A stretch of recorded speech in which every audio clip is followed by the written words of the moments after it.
Welcome, everybody, to the Black and White History Podcast. We are your hosts, Christian and...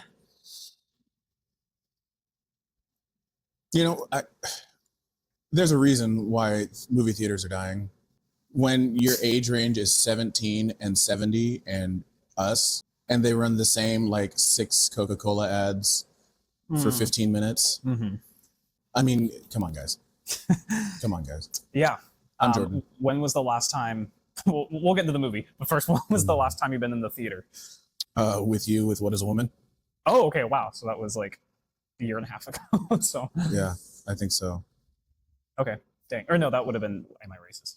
Oh, yeah, Am I Racist? Yeah. Am I Racist? So, all right, well, you just outed us. So anyway, it doesn't matter now. I am a racist. Young Washington. Yes.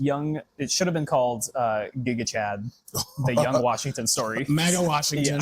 Yeah. Since the Crown sent me to serve, I've yet to have a good experience with a colonist. I look forward to changing your opinion.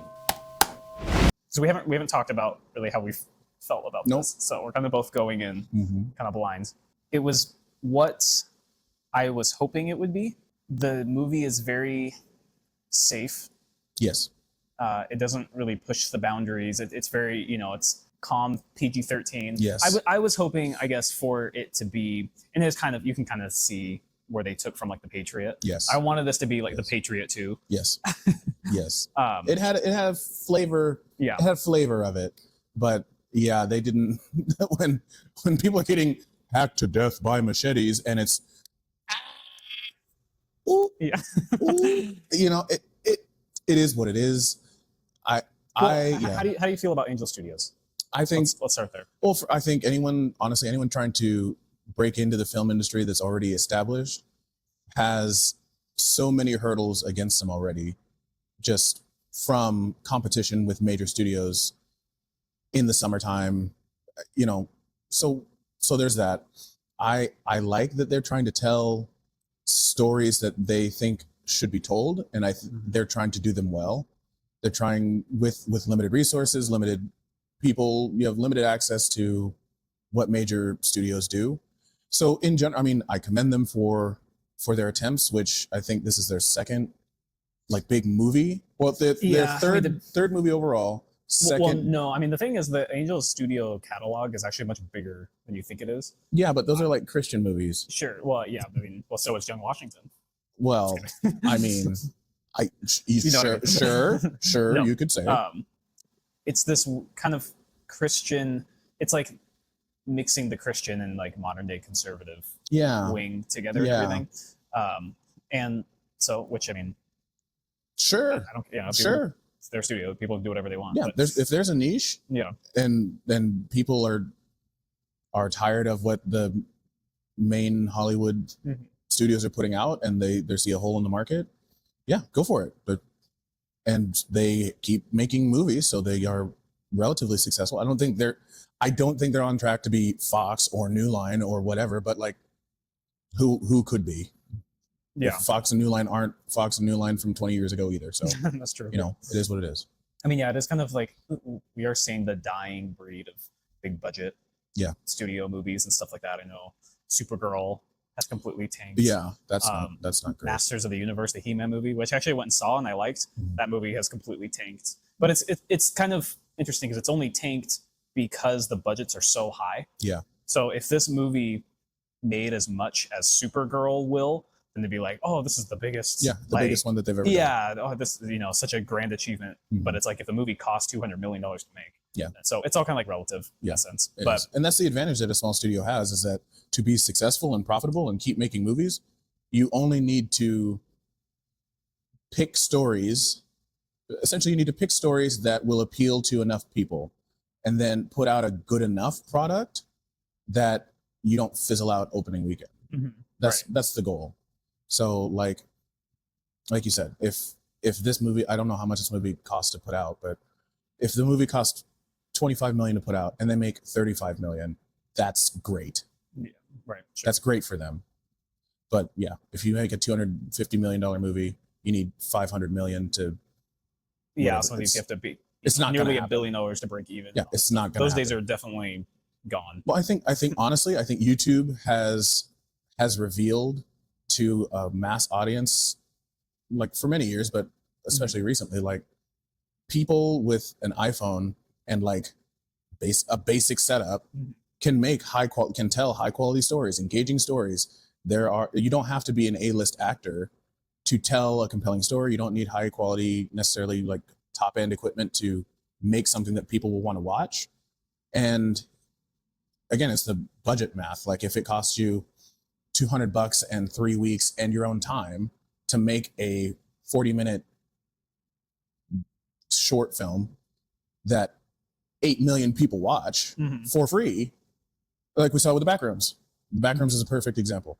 This dude made it as a passion project. He just liked doing stuff like that. And then A24, another smaller studio, but they picked it up. And I mean, so far it seems to be not like a rousing success, but not a failure. Yeah. Well, I think A24 is an interesting case because they're not a small studio. They just don't spend much on their products, but they always make a huge profit because they spend so little on their budgets. So they're like small in the sense that they just don't really do big budget stuff. So it's like this weird like gray area, and like, you know, I don't know what an independent studio is anymore because it's the Overton window's completely shattered. Exactly. You know, but yeah. So it was Angel Studios, but also the Wonder Project. I don't know if you know anything about the Wonder Project. I have not. I don't. So the director of this movie also was one of the directors and creators for the Wonder Project's series House of David. Have you seen that? I have not seen it. Okay. House of David is a live action. Oh, kind of like The Chosen. Yes, it's like that. Okay. It's exactly like I've that seen. kind of I have not seen. Okay. I haven't seen either of them, but I haven't seen that one. So that's kind of where these two meet. So okay. Which House of David is really great. Kind of a similar like not huge budget stuff, but it's a lot more of like political drama and stuff with like the divided kingdoms in Israel and stuff like that. Anyway, well, when you do historical, like way early history, they didn't have much, so you don't need much to film it. Right? Yeah. Put some people in some old bathrobes. It's about right. So I was interested in seeing this one for us to do this review, but also we're kind of also in the post era. I think maybe Hollywood hasn't quite gotten the memo yet all the way through, but the idea of deconstructing the hero thing is, we've seen that for like the past, I don't know, at least a decade or so. Yeah. Everyone you love actually secretly sucked in. Indiana Jones, and Superman. Han Solo, also poor Harrison Ford. He doesn't care. You know, just kind of deadbeat. You know, and then they get replaced by the strong female character. That archetype thing is definitely, I think, leaving. It's not profitable. Right.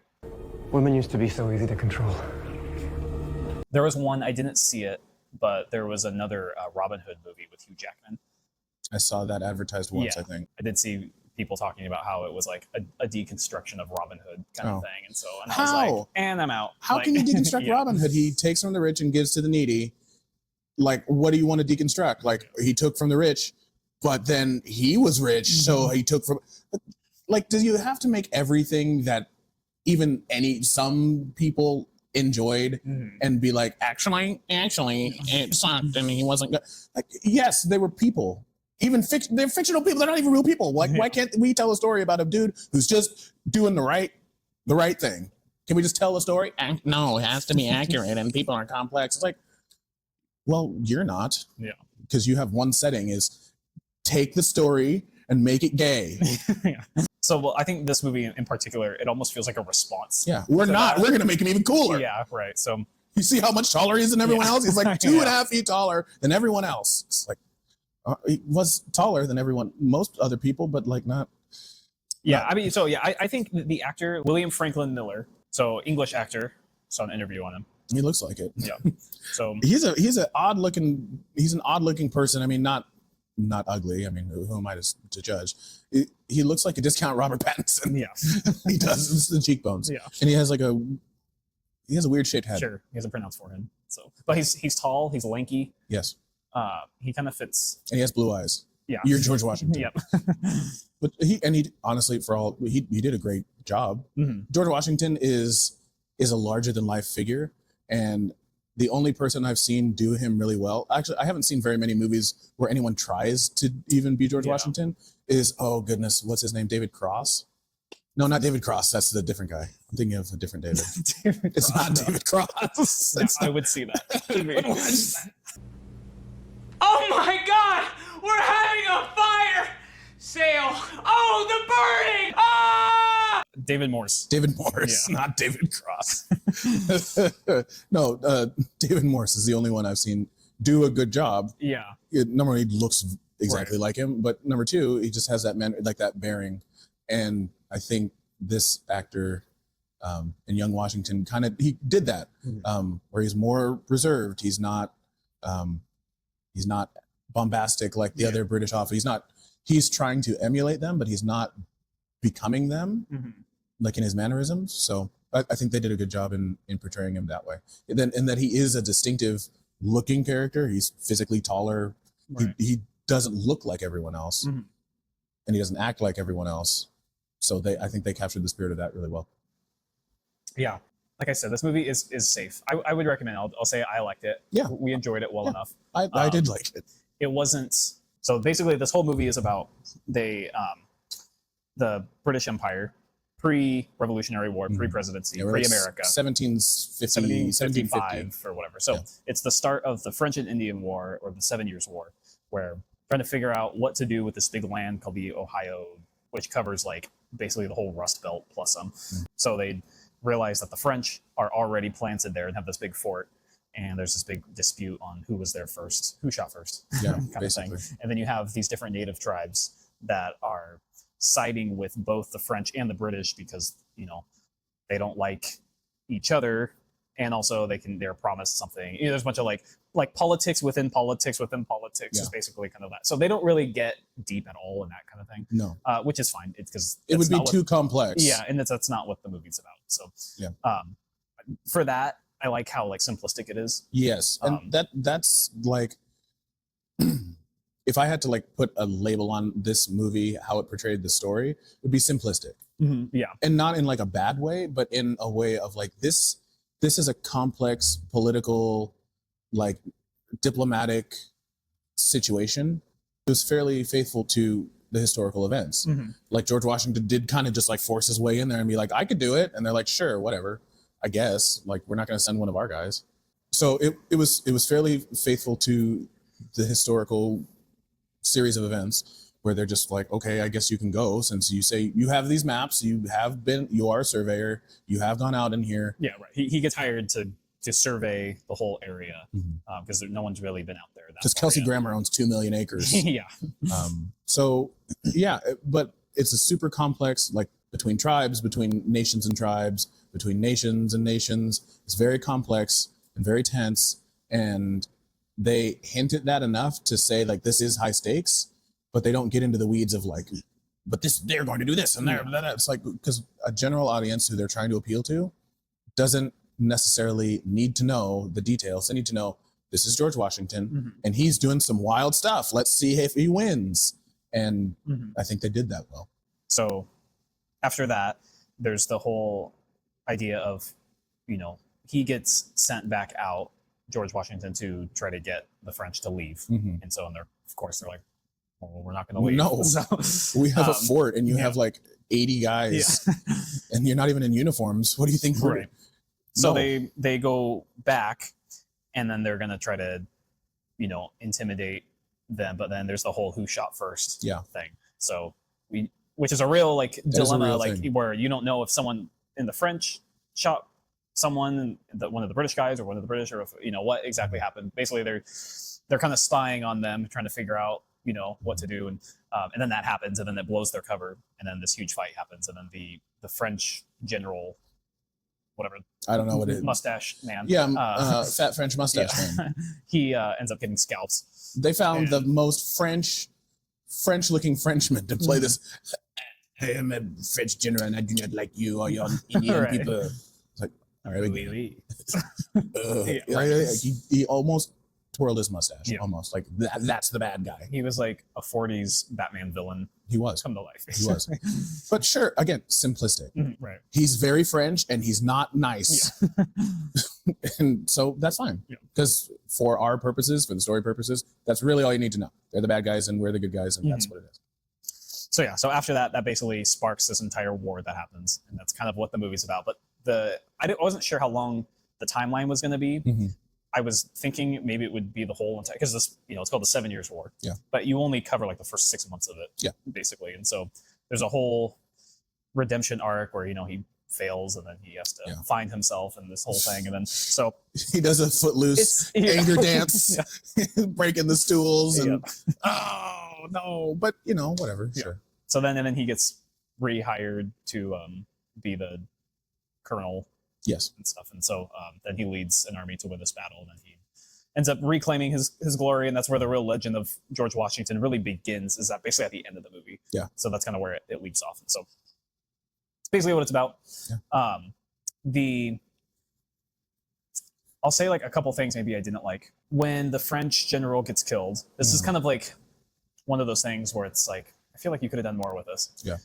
You kind of see him get killed kind of like in the corner of the screen, and then it's like it just moves on to the next scene. Like, dang it, guys. Yeah, and it's like, oh, I thought we were gonna like hang on that for a minute and have a whole confrontation with George and the native Indians and stuff, and that kind of doesn't really happen. So little things like that where it's like they maybe just said and cut like a minute too soon. Yeah. There's a few things like that.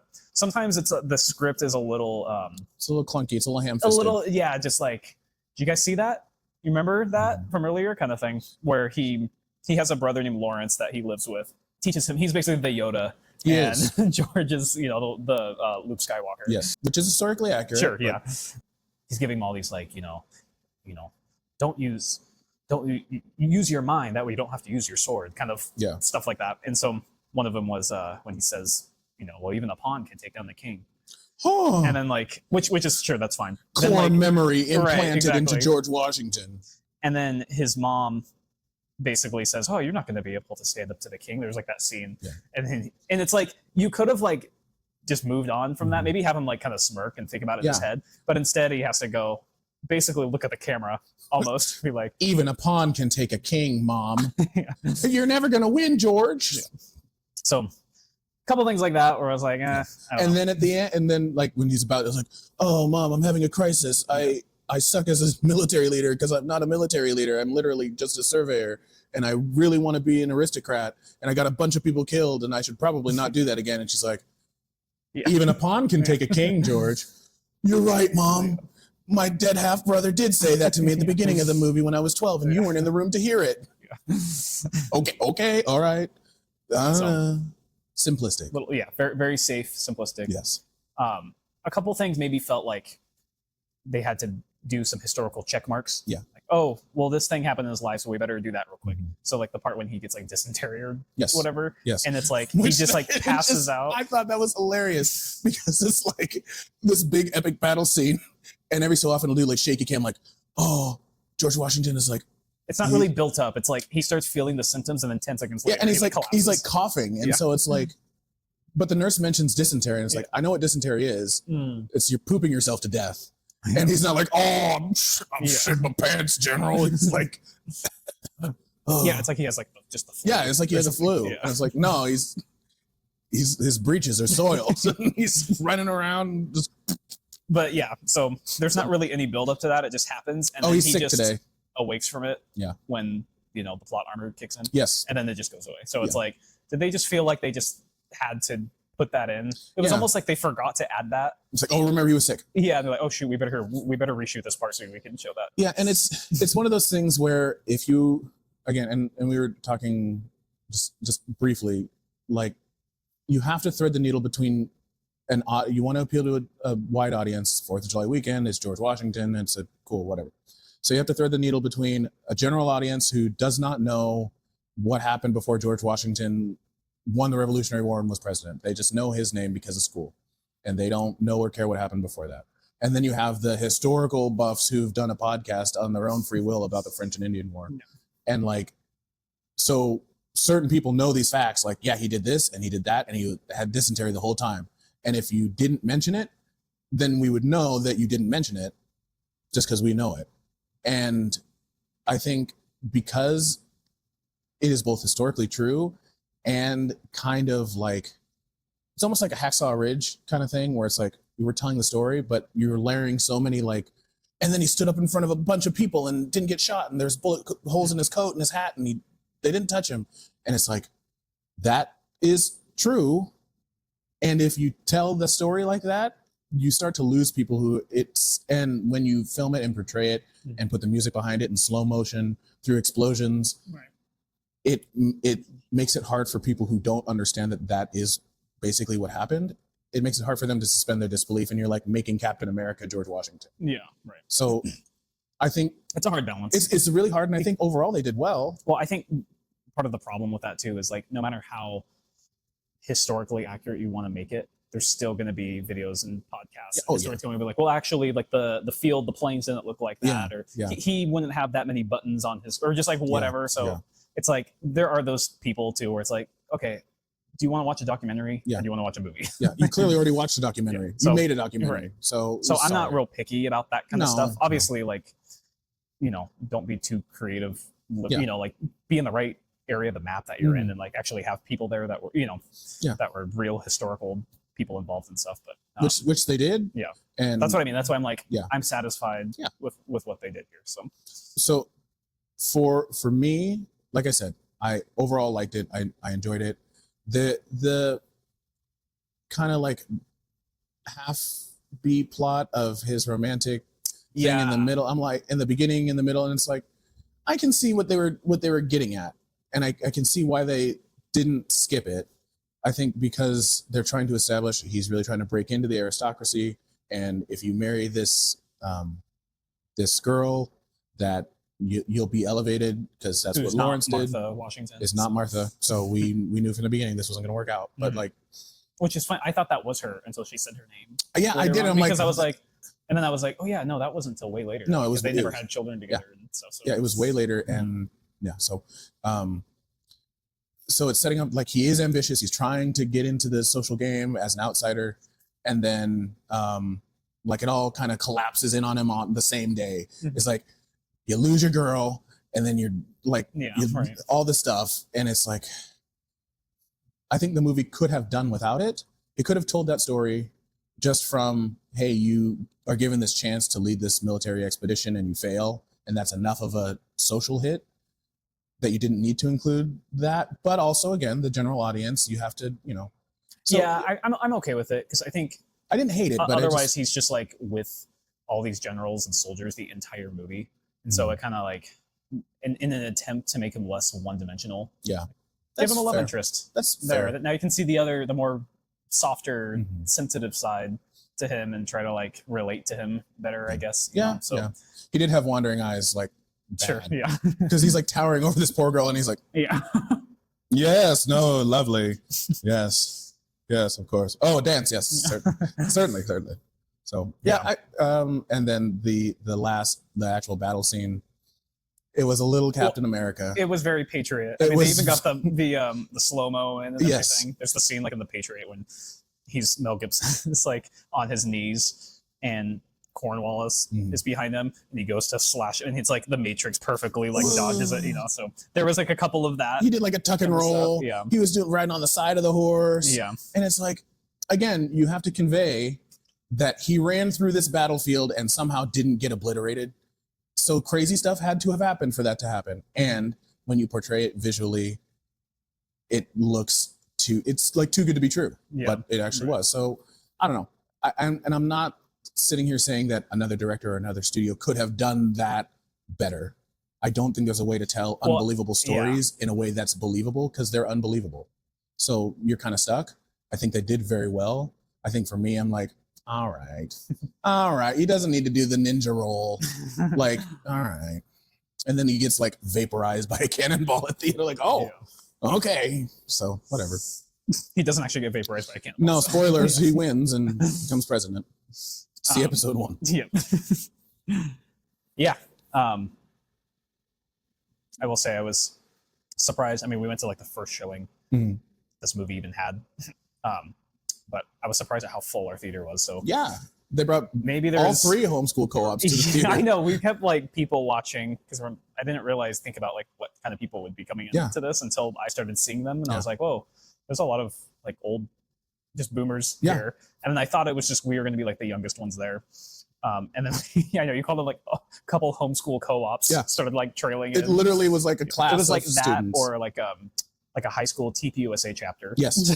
Yes. Single file line walking in, and so and but- then but by the no, end of it, that's there was the- a lot of people. So There was. I'd say there's. so Probably I hope the movie does well. I think it will. I think they timed it right. I think it's a good enough movie that it deserves to do well. Is well made. I think the cinematography, like the actual like camera work, was really, really good. I think they captured like the bigness of the land that they are exploring. Like this is untamed Virginia, Pennsylvania, Ohio. Like it's just raw forest, and they're a bunch of dudes just trying to get out there. So, and you don't think about it because that area is all developed now. So it did well. It did well. They chose good locations. I think it was believable. So you'd recommend it? Yeah. Why not? Why not? No, movie tickets that's too expensive. It was a $15 ticket. It should have been like an $8. Yeah. Well, long gone are those days. Yeah, I know. You gotta find like a $5 Wednesday or something like that. Yeah. But yeah, I'd recommend it. I don't know if I would watch it again, but if it were on, I wouldn't hate it. So the ringing endorsement. That's like I know. I feel bad saying it because like I really did like it. I just didn't like it enough to be like, I have to see that again. And prove them wrong.